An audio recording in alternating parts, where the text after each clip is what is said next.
네, 안녕하세요. 차트 선생입니다. 자, LS 머티리얼즈 주가 움직임이 신고가에서 계속 변동성 나오고 있죠.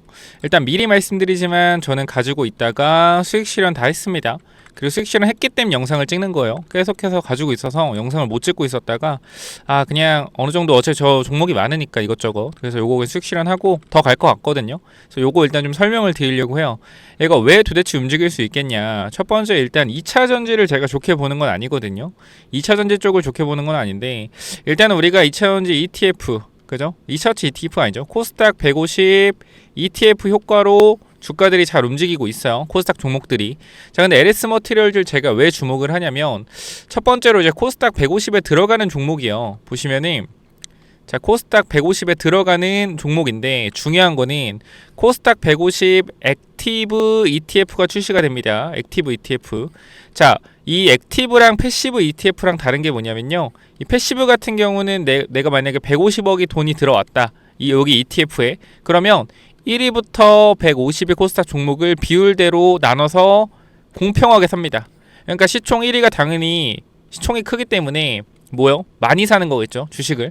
근데 이 액티브 150은 좀 달라요. 뭐냐면 지금 1위부터 10위까지에 뭐가 있어요? 코스닥 종목이 시가총액이 높은 애들이 있다라고 하면 이 액티브는 펀드 매니저가 좋아 보이는 종목 쪽에 조금 더 돈을 놓는 거거든요. 기본적으로 1위부터 150위까지 일정 부분의 돈은 들어가야겠지만 나머지 돈에 대해서 예를 100억 중에 예를 들어 50억 또는 75억 정도를 패시브에 넣고 나머지 175억은 이제 액티브로 내가 넣고 싶으면 넣을 수가 있어요. 그래서 조금 더 좋은 쪽으로 돈들이 쓸려 들어갈 가능성이 높거든요. 그러니까 2차 전지 중에서도 시총 1위에서 2위 에코프로 BM에 돈이 많이 들어가는 게 아니라 일정 돈을 집어넣고 더 많이 올라올 것 같은 2차 전지 종목에 돈을 넣을 수가 있단 말이에요. 액티브 같은 경우에.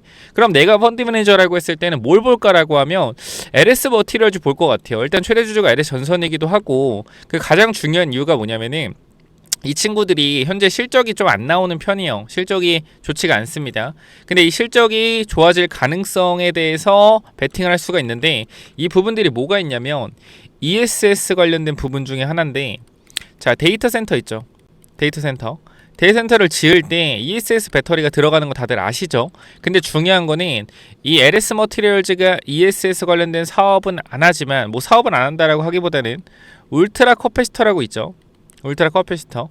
자, 요게 뭐냐면 우리가 고출력 에너지라고 하거든요. 고출력 에너지. 예를 들어서 ESS 같은 경우는 충전 시간이 낮에 충전해서 밤에 돌리잖아요. 그럼 낮에 충전해서 밤에 일정한 전압의 전류를 흘러보내서 데이터 센터를 돌린다라고 하면 이 LS 머티리얼즈의 울트라 커패시터 같은 경우는 일단 배터리 충전이 굉장히 빨라요.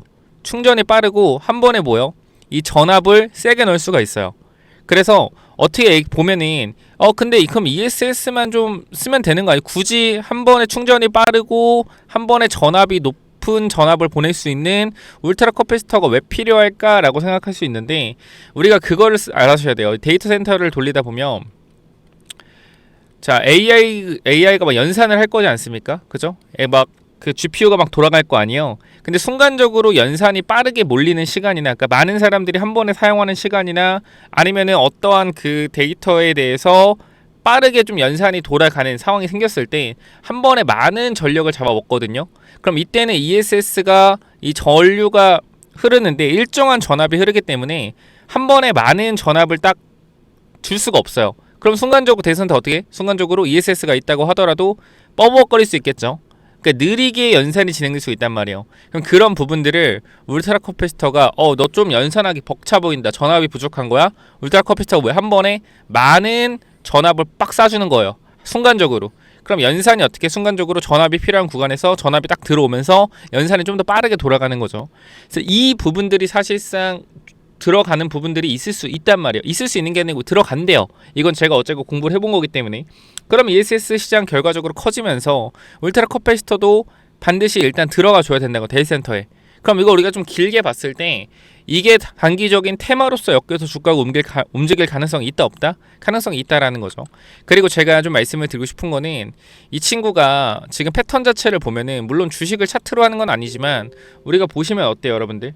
자, 이 구간의 정고점 매물에 대한 부분들을 소화해주고 흔들기가 들어가고 있죠. 저는 흔들기로 봅니다. 그럼 여기서 이 구간 때려서 위로 올려준다라고 하면 제가 위에 그어놨지만 어디까지 쉬워요? 2만원 중반까지는 쉽게 올라갈 수 있는 자리예요. 그래서 제가 들고 있는 분들한테 2만원 중반부터 3만원 구간, 요 구간을 우리가 공략을 좀 할 수가 있다라고 전달을 드렸고, 일단 요 부분에 대해서 공략을 좀 하시면 될 것 같아요. 과거에 물려 계신 분들도 우리가 생각을 해봤을 땐 이 구간에서 주가가 올라가다가 32,000원대 강력한 저항을 맞고 밀렸단 말이죠. 그렇기 때문에 요 구간 2만원 중반부터 3만원 구간까지 주가가 빠르게 올라오더라도 여기서 횡보를 좀 해줄 가능성이 있다. 위쪽 구간에서. 그래서 우리가 단기적으로 여기서 오래 횡보했기 때문에 다시 한번 박스권을 높이는 구간으로 만들어낼 것이고, 요 구간에서 박스권이 나올 가능성도 있지만 조금 더 2차전지의 힘이나 패시브에 대한 돈들이 들어온다라고 했을 땐 어떻게 위쪽으로 올려서 위에서 올 수가 있겠죠. 쌤, 그러면 이거 한 번에 5만원까지 쭉쭉쭉쭉 뚫기는 힘든가요? 냉정하게 말씀드리면 쉽지 않다라고 생각해요. 왜? 과거에 물리신 분들이 좀 있기 때문에 이 구간에 매물을 소화하는 시간이 좀 필요하거든요. 그래서 단기적으로 급등이 나온다고 하면 ETF, 패시브 ETF가 일단 좀 밀어주고 그 뒤쪽에 액티브 ETF가 LS 머티를 좀 밀어줄 가능성이 있다라고 생각한다. 최대 주주가 일단은 제가 봤을 때는 LS 전선이기 때문에 LS 그룹 주지 않습니까? 제가 펀드 매니저라고 하면 코스닥 주식을 무조건 담아야 된다라고 하면 애매한 코스닥 주식보다 실적이 좀 안 나와도 최대 주주가 확실한 대기업인 쪽을 좀 밀어줄 것 같아요. 물론 제 생각이요. 그래서 일단은 LS 머티리얼즈 같은 경우는 제가 봤을 때 주가가 올라갈 것 같고, 이 구간에서 변동성이 좀 생긴다라고 해도 버티시면 단기적으로 위쪽 구간 올라가는 좋은 결과 있을 것 같다라고 생각을 합니다. 그리고 제가 항상 여러분들한테 뭐 강조드리는 부분들이 있지만 우리가 흐름들을 좀 봐야 된다고 말씀드리잖아요. 흐름들. 자, 제가 어떤 흐름들을 말씀을 좀 드릴 거냐면, 첫 번째 일봉인데요. 보시면은 이 112 이평선을 좀 볼까요? 112 이평선. 자, 요거를 좀 보게 되면은 이 이평선 밑으로 어떻게 돼요? 여러분들 밟아봐요. 죄송합니다. 자, 이 이평선 밑으로 움직인단 말이에요. 보이죠? 이 보라색깔 선인데요. 제가 이거 조금 이 포인트 두껍게 보여드릴게요. 자, 보라색깔 선이 보이시죠? 이런 보라색깔 선. 자, 요러한 구간들을 보게 되면은 보라색깔 선은 어떻게 돼요? 보라색깔 선 위쪽으로 못 가요. 그죠? 못 가요. 여기 뚫지를 못해요. 뚫지를 못하고 계속 내려갑니다. 그죠? 계속 내려가요. 여기 계속 내려갑니다. 근데 여기서 한번 돌파 시도했는데 어떻게 또 밀렸어요. 그럼 이때는 뭐예요? 이때는 관망하는 거예요. 쌤, 근데 지금 16,000원인데 이때 샀으면 50% 수익인데요? 아니요. 그래도 관망하는 거. 왜? 계속해서 하락 추세잖아요. 관망. 계속 관망합니다. 계속 관망해야 돼요. 여기 못 뚫었잖아. 계속 관망해야 돼요. 내려가더라도 관망. 계속 관망.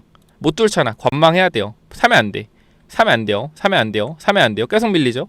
관망. 계속 관망해요. 계속 관망. 사면 안 된다. 사면 안 된다. 계속 못 둡니다. 그죠? 사면 안 되죠. 자, 근데 여기서 보면은 슬슬 여기서 밀어 올려주는 거 보이죠? 살까? 살까? 저는 그래도 사면 안 된다 생각해요. 일단 왜? 이렇게 올라갔다 빠질 수 있기 때문에 봐야 돼요. 근데 여기서 뚫었잖아. 그럼 뭐요? 와, 이거 112평선 뚫었네 이거요. 이 2년 동안 못 뚫던 자리를 뚫었네 이거. 여기서 뚫었네. 거래량 터트려서. 자, 그럼 여기서부터 이제 주목을 좀 하는 거예요. 여기서부터 주목을 하고, 그다음 올라갔다가 제가 뭐라 했어요? 항상 224와 302평을 돌리면 다시 한번 어떻게 올라갔다가 당겨진다. 차익 실현 물량 나온다라고 말씀드렸죠. 그래서 우리가 항상 공략을 할 때는 눌림목 구간, 요런 자리에서 뭐예요? 요런 자리 지키는 모습 나오잖아. 박스권으로 지키면 나오죠. 무너지지가 않잖아. 과거에 저항을 맞던 구간에서 뭐가 나요? 지지가 나오잖아요. 그럼 뭐다? 이거는 역배열에서 정배열로 들어가는 초입일 가능성이 있다. 그래서 LS머티를 접근을 한 거고 단기적으로 수익을 내고 나온 겁니다. 근데 더 갈 수 있다라고 전 생각을 하는데, 이거 영상을 진짜 찍고 싶었거든요. 근데 제가 가지고 있어서 이미, 그러니까 제가 얘기하고 들어가는 건 상관없다고 생각하는데 이미 들고 있는데 여기서 좋아 보인다라고 하면 좀 그렇잖아요. 그래서 저는 일단 다 정리를 했고 지금 자리에서 괜찮아 보인다고 생각이 돼요. 그렇기 때문에 변동성이 혹시나 밑쪽으로 나와서 단기적으로 수익을 챙길 수 있는 구간, 신규 진입에 대한 타이밍을 굳이 말씀드리면 21선과 61선 구간의 기회라고 생각을 하거든요. 그래서 이쪽 구간에서 박스권 만들면서 흔들어댈 수 있으니까 요 구간 내려왔을 때 공략을 좀 해보면 좋을 것 같고, 그대로 올라간다면 보내주시고 보유자 영역으로 보셔야겠죠. 그래서 저는 과거에 물리신 분들이 굉장히 많다라고 생각을 하기 때문에 제가 과거에 LS 머티리얼즈를 제가 솔직하게 말씀을 드리면 이 구간에 공략을 해서 수익을 냈거든요. 수익을 내고 우리가 비중 조절한 상태에서 계속 끌고 가고 있었어요. 끌고 가고 있는데 여기서부터 이제 중요한 게 여기예요. 여기 이 구간 이탈했을 때 손절했어요. 손절이라기보다는 익절인데 우리가 여기서 일단은 잡아서 수익 내고 2분의 1 조절하고 라운드 피겨니까. 그래서 이 구간에서 이제 신규 진입에 대한 부분도 말씀을 드렸거든요. 박스권 하단이니까. 근데 이 구간에서 이탈이 나오면서 이 구간 손절했고 가지고 있던 물량 다 정리했어요. 그리고 나서는 일단 안 찍었는데, 그리고 이제 말씀드렸던 게 기술적 반등 나왔을 때 정리하자. 기술적 반등이 늦게 나왔죠. 여기서 나왔죠. 그래서 제가 이때 당시에 해서 영상을 안 찍고 쭉 끌고 왔는데, 최근에 다시 한번 영상을 몇 번 찍어드렸어요. 뭐 아시는 분 알겠지만 서브 채널에 몇 번 찍어드렸는데, 지금 제가 봤을 땐 좋은 흐름이다 라고 좀 전달드리고 싶고, 이 고가권에서 조금 변동성이 있을 수는 있다. 보시면은 양봉, 자 이렇게 양봉이죠. 자 보시면은 여기서 모든 사람들의 수익을 줬어요. 그죠? 이 구간이 언제입니까? 2024년 11월이죠. 1년 전에 LS 머티리얼 산 사람은 다 수익이요. 다 수익이다. 그죠? 그리고 나서 너희 수익 실현 안 할 거야? 야 너희 여기 산 애들 수익 실현 안 해? 내가 너희 수익 다 줬는데? 수익 챙겨줬는데? 수익 실현 안 해? 뭐 한번 흔들어 주는 거죠. 수익 실현 사람 나왔겠죠? 그죠? 뭐 저는 오래 기다린 게 아니고 영상을 찍기 위해 수익 실현 했지만 수익 실현 했겠죠? 그 다시 올라가죠. 뭐요? 그냥 흔드는 거다. 그 다음 목표는 어디겠습니까? 그 다음 목표 여기라는 거예요. 그럼 우리가 여기를 보시면 봐봐요. 여기 봐봐요. 여기 거래량 있어요? 거래량 전혀 없잖아요. 여기 보시란 말이에요. 거래량 전혀 없잖아요. 밀어올리기 쉬워요? 어려워요? 밀어올리기 쉬워요. 올리기 쉽단 말이에요. 튀면 빵 튀는 거예요. 튀면 올리기 쉬워요. 근데 올리기 쉬운데 이 구간에서 빵 올려봤자 여기서 차익 실현 물량 나오지 않겠습니까? 그죠? 그러니까 뭐예요? 한번 차익 실현 물량 받아놓고 가는 패턴이다. 물론 제 영상 오래 보신 분들은 제가 헛소리 안 한다는 거 알기 때문에 좀 체크 한번 해보시면 괜찮을 것 같고요. 지금 구간에서 뭐 무조건적으로 올라갈 거니까 매수하세요 뭐 이런 뜻이 아니라, 과거에 좀 들고 있으신 분들이나 분명히 좀 오래 기다려서 힘드신 분들 있을 수 있어요. 그래서 그런 분들 조금만 더 기다리시면 저는 올라올 것 같다 라고 전달 드리는 거니까 참고 한번 해보시면 좋을 것 같고요. 지금 구간 제일 중요한 거는, 저는 이제 여러분들이 오래 잘 버텼잖아요. 오래 잘 버텼고 물리신 분들은 지금 버티고 있겠지만, 저는 이제부터 선택이 중요하다고 생각을 합니다. 선택. 어떤 선택이 중요하냐? 본전이 왔을 때 매도를 할 것이냐, 조금 더 버틸 것이냐, 요게 중요한데, 제가 플랜을 드릴게요. 만약에 버티실 분들이 있다라고 하면 버티는데, 저는 개인적으로 그냥 정리하는 게 좋을 것 같다라고 생각을 해요. 올라오면 아까 제가 말씀드린 가격대 있잖아요. 정리를 하는 게 좋을 것 같다. 어쨌건 코스닥이 진짜 ETF 패시브가 계속 액티브랑 들어온다라고 하면 주가가 올라갈 수는 있겠지만, 제가 봤을 때는 요 구간에서 조금 오래 놀 가능성이 높아 보이거든요. 올라온다라고 하면 좀 오래 시간을 끌 가능성이 있어 보여서 수급도 좀 확실히 전환이 돼야 되고, 그러니까 올라왔을 때 수익 챙기는 게 좋을 것 같다. 길게 끌고 가는 게 아니라. 그렇게 생각해요, 개인적으로는. 그래서 여러분들이 뭐 알아서 잘 하실 거고 판단을 잘 하시겠지만, 저는 올랐을 때 좀 매도 타이밍을 보는 게 어떨까 싶습니다. 그래서 요거는 이제 보유자 관점에서 이 매도 관점으로 좀 접근을 하시면 좋을 것 같고, 내가 LS 머티리얼즈를 들고 있는데 매도를 좀 타이밍을 보고 싶다라고 하시는 분들은 구독, 좋아요 누르셔서 영상 올라올 때 체크 한번 해보시면 좋을 것 같습니다. 혹여나 아니면 내가 매도 타이밍을 좀 잡아주면 좋겠다, 올라왔을 때 매도 타점에 대한 부분을 잡아주면 좋겠다, 이제 좀 탈출하고 싶다, 이런 부분들도 분명 있을 텐데, 이 부분들 여러분들이 뭐 매도 타이밍 잡고 싶다라고 하시면 010-845-9501 이쪽으로 LS라고 두 글자, 뭐 영어가 어렵다 그럼 LS 한글로 이렇게 남겨주시면 제가 매도 타점 나왔을 때 보내드리도록. 근데 이게 저도 사람이기 때문에 계속적으로 뭐 주식을 보고 있긴 하지만, 이거를 제가 집중적으로 보지 않으면은 또 올라갔을 때 까먹을 수도 있거든요. 안 보고 있다라고 하면. 그래서 제가 관심 종목에 다 설정을 해놨으니까 이러한 부분들은 제가 그래서 확인해서 계속적으로 매도 타이밍 나오게 되면 전달을 좀 드릴 거고요. 제가 아까 텔레그램 방에도 써드렸어요. 뭐라 썼냐면, LS 머티리얼즈 다 팔고 수익 실현하니까 잘 가네. 영상 찍어드릴게요. 전 다 팔았으니까 이제 올라갈 겁니다. 그래서 편하게 영상 찍어야죠. 이렇게 말씀드렸죠. 그러니까 제가 여기 들고 있었어요. 13,000원대 여기 들고 있으니까, 이게 올라갔을 때 찍고 싶은데 제가 수익 중이니까, 제가 수익 중인데 찍으면 좀 그렇잖아요. 그래서 영상 안 찍고 있다가 그냥 수익 실현하고 찍자라고 해서 지금 찍고 있는 거니까 구독, 좋아요 눌러주시고, 제 생각엔 올라갈 거라고 생각을 하니 이 부분들 잘 대응해 보시고요. 내려왔을 때 신규 진입 타이밍 가능할 것 같다 라고까지 전달 드리고 마무리하도록 하겠습니다. 매도 타이밍은 LS라고 남겨주시면 될 것 같습니다. 아시겠죠? 자, 여기까지 말씀을 드리고요. 제가 개인적으로는 여러분들이 아마 매도하는 타이밍이 되면 로봇주가 조금 올라갈 것 같거든요. 지금 현대차 관련주들이 오늘 조금 오르긴 하지만 제가 봤을 땐 뭐 요 상승이 의미 있는 상승이라고 생각하지 않는다. 시간이 좀 걸릴 것 같은데 이 현대차 관련돼서 자동차 부품주를 좀 보셔야 돼요. 여러분들이 자동차 부품주 왜 그런 거냐면 우리가 2차 전지 때도 잘 생각해 보시면 잘 생각해 보세요. 2차 전지 때 우리가 양극재 가고 그죠? 그 다음에 갑자기 LFP 가고 갑자기 2차 전지 장비 가고 그죠? 갑자기 음극재 가고 이런 식으로 계속적으로 순환해서 움직였단 말이에요. 2차 전지 테마에서도 그죠?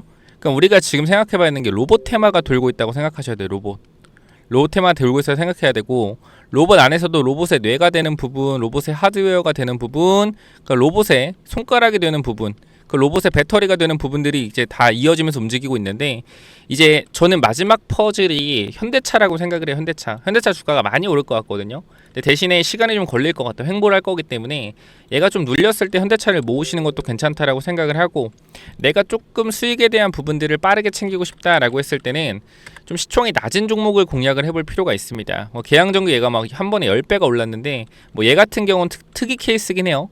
계양전기 같은 경우는 굉장히 특이 케이스고 얘네들은 뭐 현대 트랜시스의 로봇 모듈 부품을 공급한다고 10배가 올랐는데 요렇게 말도 안 되는 시장이 우리가 여러분 LS 머티리얼즈를 봐서 알겠지만 말도 안 되는 상승이 2차 전지 상승장에 나왔다.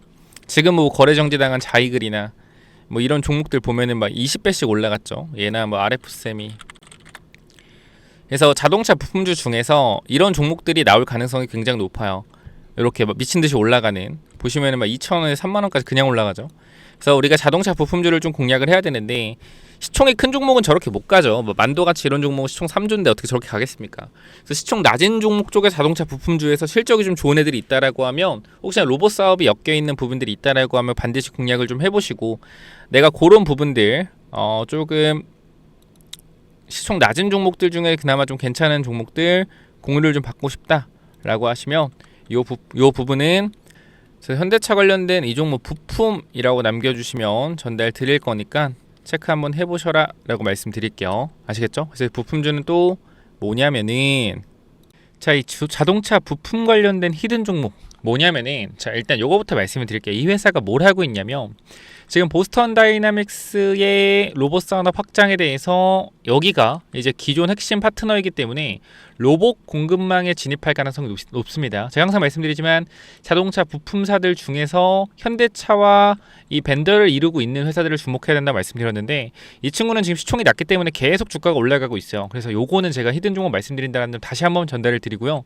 자 보시게 되면은 로봇용 감속기 개발 핵심 부품 기술 내재화하겠다라는 이슈가 있었고요. 지금 이러한 로봇 감속기에 대한 부분들은 로봇 원가의 30% 40%를 차지합니다. 그렇기 때문에 이 감속기에 대한 부분에서 공급망만 뚫게 되면 사실상 뭐요? 실적에 대한 폭발적인 증가가 일어날 수 있다는 거죠. 그리고 최근 이 회사 같은 경우에는 인력을 대거 확충하고 기술을 계속적으로 개발하고 있다는 거예요. 자 여기를 보시면은 자동차용 기술이 있던 이 회사가 결과적으로 뭐요? 정밀 구동에 대한 섬세한 부분들에 있어서 제어할 수 있는 이 기술력을 가지고 뭐한다? 로봇 액추에이터 정밀 구동 기술을 개발하겠다라는 겁니다. 그렇기 때문에 뭐요? 준비된 로봇 부품사라는 평가가 있다라는 거예요. 무슨 말인지 이해가 되셨죠? 제가 더 중요한 내용들 계속 해드릴 거니까 끝까지 확인해 보시고요. 자 보시게 되면은 이 전기차 부품 관련돼서 이미 뭐요? 친환경차 부품에서 안정적인 매출을 발생시키고 있다라는 거예요. 이미. 그렇기 때문에 내연기관 전기차로 넘어가는 이 시점에서 뭐 할 수 있다? 이미 전기차에 대한 부품들로 갈아타고 있다라는 거예요. 이미 여기서 뭐 합격이죠. 자, 근데 로봇 모멘텀에 대한 부분들이 새로 생겼다라는 거죠. 자, 로봇 산업은 고부가치 산업이고요. 그 다음에 오랫동안 저평가였던 회사이기 때문에 아까도 말씀드렸지만 자동차 부품사들이 저평가에서 성장성을 부여받을 수 있기 때문에 가치가 상승할 수 있다라는 거죠. 그렇죠? 안정적인 성장을 통해서 가치까지 상승한다라고 하면 모멘텀이 엄청나게 크게 받을 수 있다라는 겁니다.